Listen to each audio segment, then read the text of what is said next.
संसार होइब मोहर दोलबनर कलेबर देवे बाछन्ति जाहा चिते ए कर्म करिबु के मते। गणेशाय नमः। ओम नमो भगवते वासुदेवाय। नवम स्कंद दशमोऽध्याय। श्रीरामचंद्र को चरित दशमोऽध्याये वर्णित। श्रीशुक उवाच एबे हो शुण महीपति जे वंशे जाहार सन्तति जे कूले जे बा अधिपति शुणते पाप विनाशन्ति।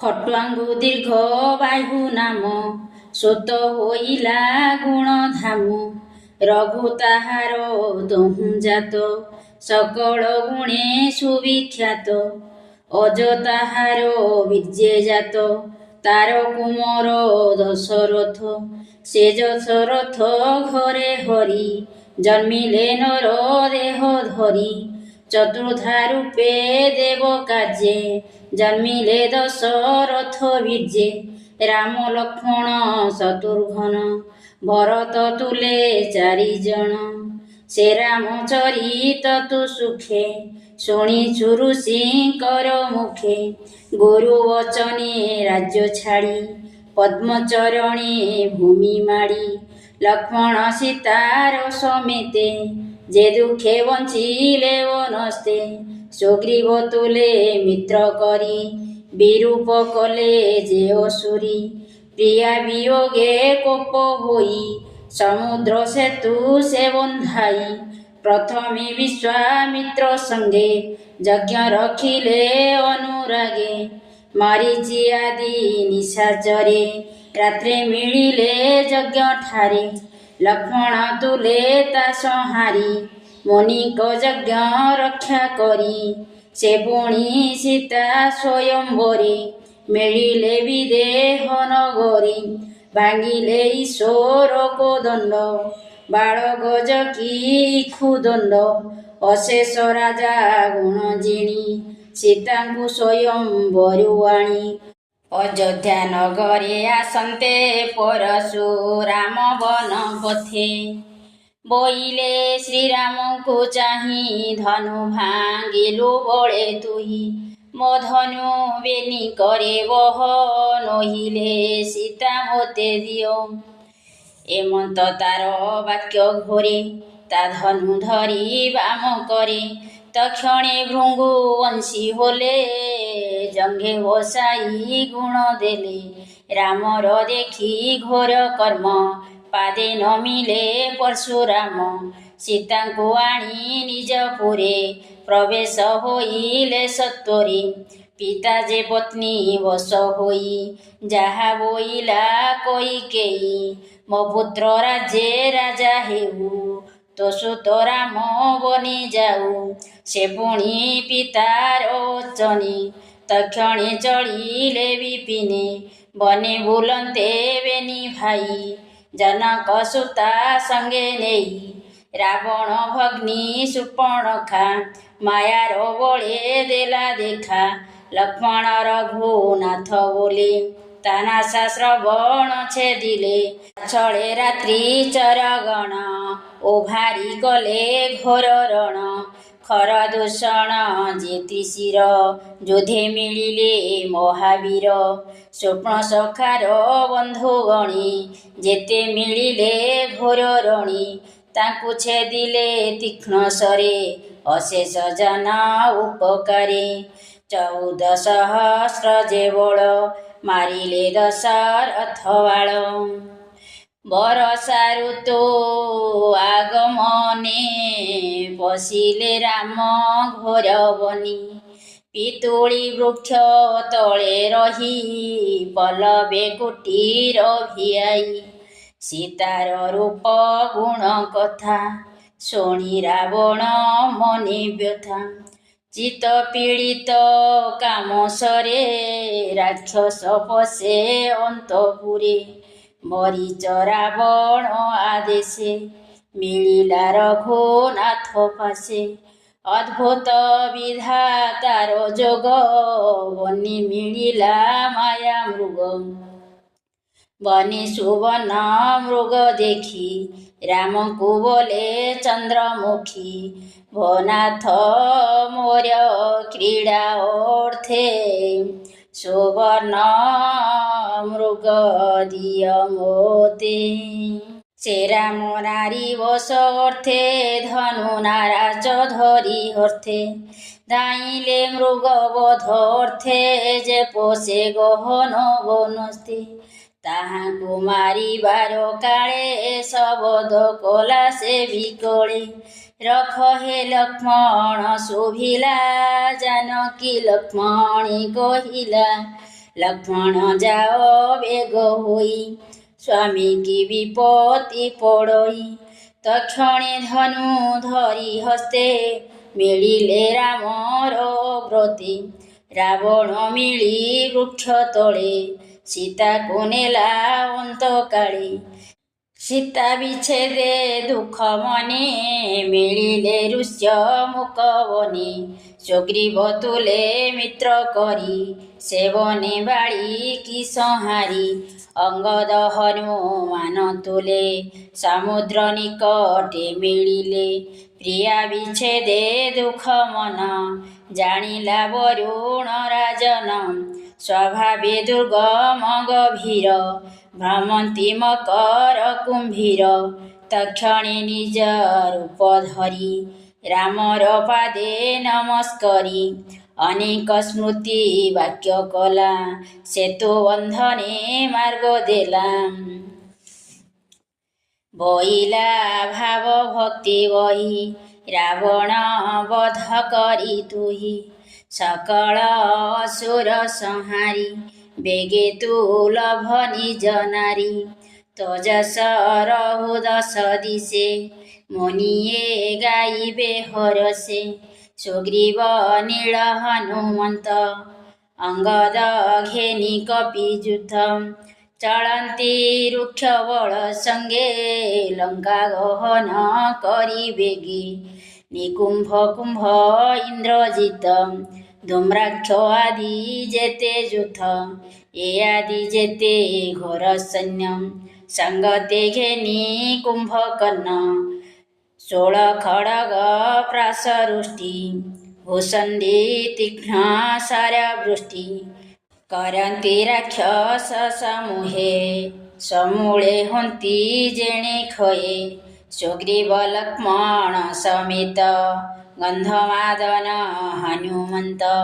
ଏ ଆଦି ରୁକ୍ଷ ବଳ ତୁଲେ ରାକ୍ଷସ ସଂହାରିଲେ ଭୋଲେ। ସଙ୍ଗତେ ଘେନି କପିବଳ ଲଙ୍କାରେ ସଞ୍ଜୋଜିଅ ନାଳ। ସଙ୍ଗତେ ଘେନି କପିବଳ ଲଙ୍କାରେ ସଞ୍ଜୋଜିଅ ନାଳ। ରାକ୍ଷସ ସଙ୍ଗେ ଯୁଦ୍ଧ କରି ଅନେକ ବଳ ତା ସଂହାରି। ସୀତା ହରଣ ତୋଷ ଫଳେ ସଂଗ୍ରାମେ ସର୍ବେ ନାଶ ଗଲେ। ଦେଖିଣ ବୀରଙ୍କ ମରଣ ରଥ ଆରୋହିଲା ରାବଣ। ମାତଳି ଘେନି ଦିବ୍ୟଯାନ ମିଳିଲା ରାମ ସନ୍ନିଧାନ। ରାମ ରାବଣ ମୁଖ ଚାହିଁ କହନ୍ତି କୋପ ଘୋର ହୋଇ। ମୋ ନାରୀ ହରିଲୁ ଯେ ତୁହି ତପ ପ୍ରସାଦେ ଗର୍ବ ବହି। ଆଜ ସରିଲା ତପ ଫଳ ହେଳେ ଗଞ୍ଜିବି ତୋର ବଳ। ହେମନ୍ତ କହି ରଘୁନାଥ କୋପେ କୋଦଣ୍ଡ ଧରି ହସ୍ତ। ବଜ୍ର ସମାନ ରାମ ଶର ଭେଦିଲା ରାବଣ ହୃଦର। ରଥୁ ପଡ଼ିଲା ଭୂମି ତଳେ ଦଶ ବଦନ ଶୁଣି ଗଳେ। ଭୂମି କମ୍ପିଲା ଥର ହର ଶବଦ ଶୁଭେ ହାହାକାର। ରାବଣ ହତ ଶୁଣି କର୍ଣ୍ଣେ ସମ୍ଭ୍ରମେ ଅନ୍ତପୁର ଜନେ।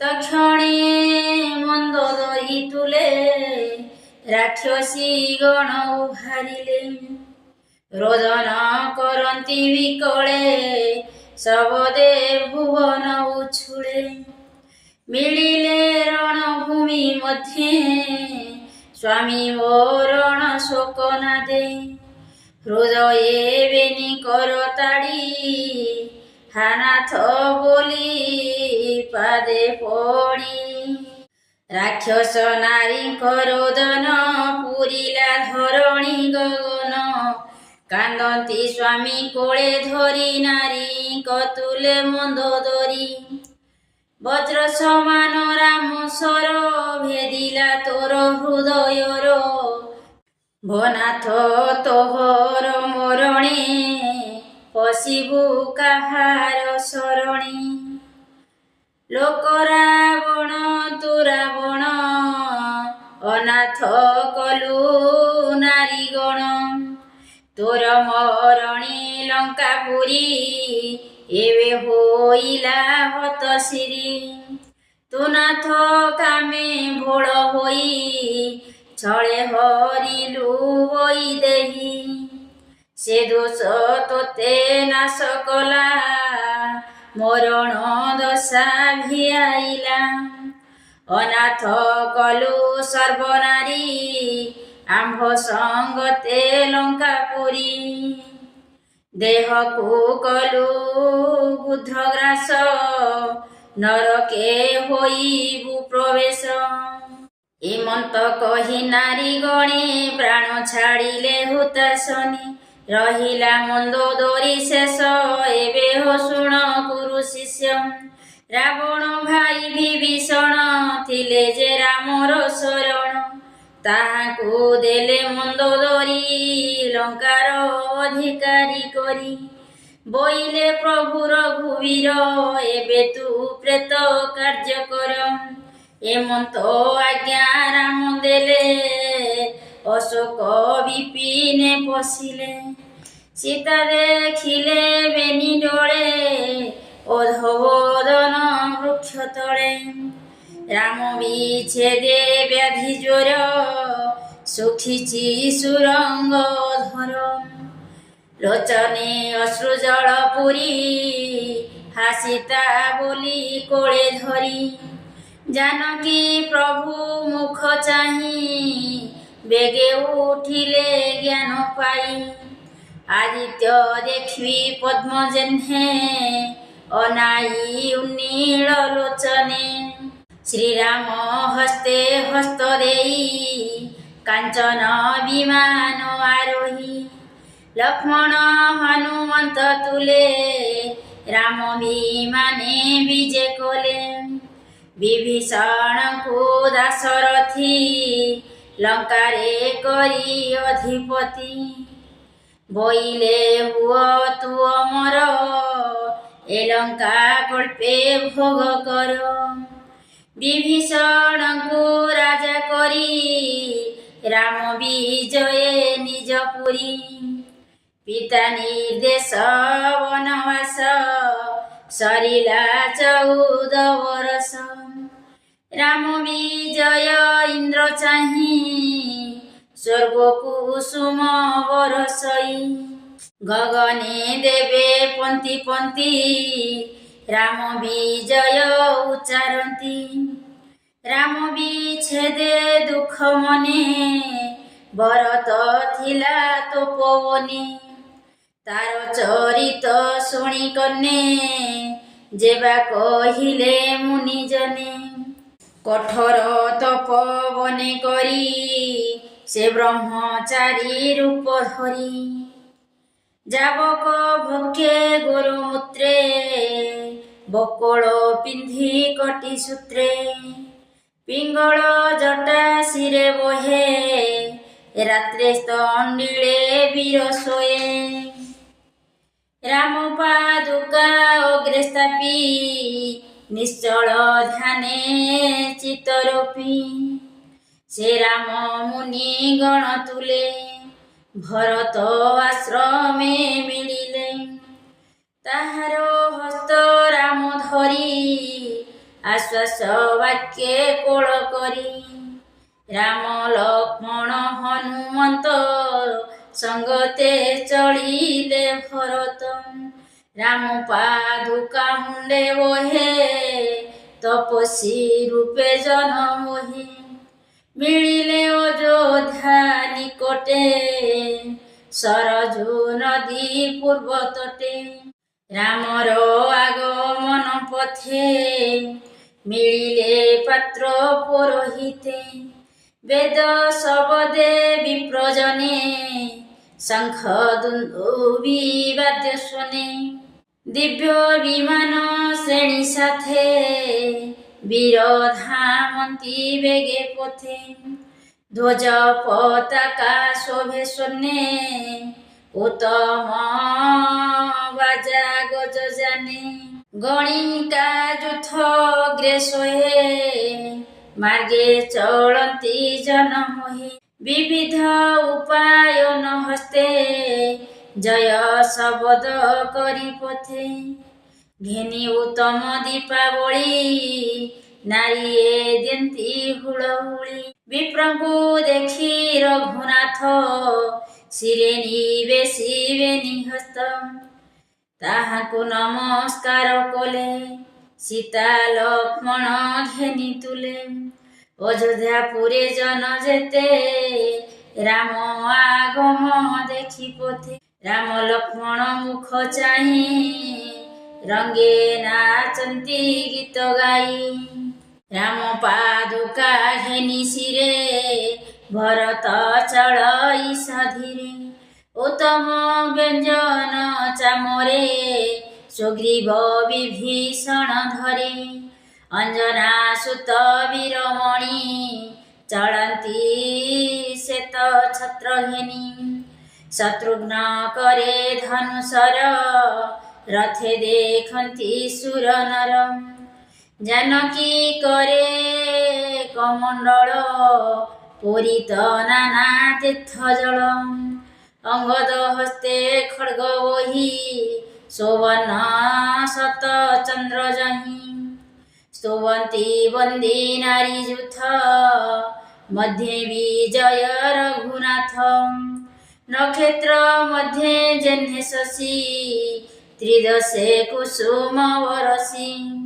ସଙ୍ଗତେ ଘେନି ତିନି ଭାଇ ମିଳିଲେ ଅନ୍ତପୁରେ ଯାଇ। ନ ମିଳେ ଗୁରୁ ପତ୍ନୀ ପାଦେ କୌଶଲ୍ୟା ଶରଣୀ ଆନନ୍ଦେ। ରାମକୁ ଦେଖି ମାତୃଗଣ ଆନନ୍ଦେ କରନ୍ତି କଲ୍ୟାଣ।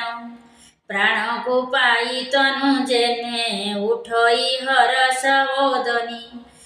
ଆନନ୍ଦେ ଅଶ୍ରୁ ଜଳ ନେତ୍ରେ ସିଞ୍ଚନ୍ତି ଶ୍ରୀରାମର ଗାତ୍ରେ। ରାମର ଶିରେ ଜଟା ଦେଖି ସର୍ବେ ହୋଇଲେ ମନେ ଦୁଃଖୀ। ତକ୍ଷଣେ ମିଳିଲେ ବ୍ରାହ୍ମଣ ବଶିଷ୍ଠ ଆଦି ଗୁରୁଜନ। ମୁଣ୍ଡନ କଲେ ଜଟା ଭାର ଘେନାଇ ନାନା ଉପହାର। ସୁବର୍ଣ୍ଣ କୁମ୍ଭ ତୀର୍ଥ ଜଳେ ରାମକୁ ଅଭିଷେକ କଲେ। ଉତ୍ତମ ବସ୍ତ୍ର ଅଳଙ୍କାରେ ରତ୍ନ ମୁକୁଟ ବାନ୍ଧି ଶିରେ। ଜାନକୀ ତୁଲେ ଅଭିଷେକ କଲେ ସକଳ ପ୍ରଜା ଲୋକ। ରାମକୁ ପାଇ ପ୍ରଜା ଜନେ ସକଳ ହର୍ଷିତ ମନି। ପିତାକୁ ପାଇ ପୁତ୍ର ଯେହ୍ନେ ଆନନ୍ଦେ ହରଷ ବଦନି। ତ୍ରେତୟା ବର୍ତ୍ତମାନ କାଳେ ଯେସନେ ସତ୍ୟ ଯୁଗ ମିଳେ। ରାମ ହୋଇଲେ ରାଜେ ରାଜା ସତ୍ୟ ଯୁଗର ପ୍ରାୟ ପ୍ରଜା। କରନ୍ତି ସ୍ୱଧର୍ମ ଆଚାର ଏବେ ହୋ ଶୁଣ କୁରୁବୀର। ବନ ପର୍ବତ ନଦୀ ନଦ ଦୀପ ବରଷ ସିନ୍ଧୁ ଭେଦ। ପ୍ରଜାକୁ କାମଧେନୁ ପ୍ରାୟ ଭୂମି ହୋଇଲା ରୋଷଦାୟ। ନାସିଲେ ଆଧି ବ୍ୟାଧି ବ୍ୟଥା ବୃଦ୍ଧେ ହୋଇଲେ ସାମରଥା। ସେ ରାମ ଏକ ପତ୍ନୀ ବ୍ରତ ଆଚରେ ରାଜ ଋଷି ମତ। ଆଚରେ ଗୃହେ ମେଧ ଧର୍ମ ଶୁଭେ ସକଳ କ୍ରିୟା କର୍ମ। ଜାନକୀ ରାମର ଚରଣେ ସ୍ୱଭାବେ ଖଟେ ଅନୁକ୍ଷଣେ।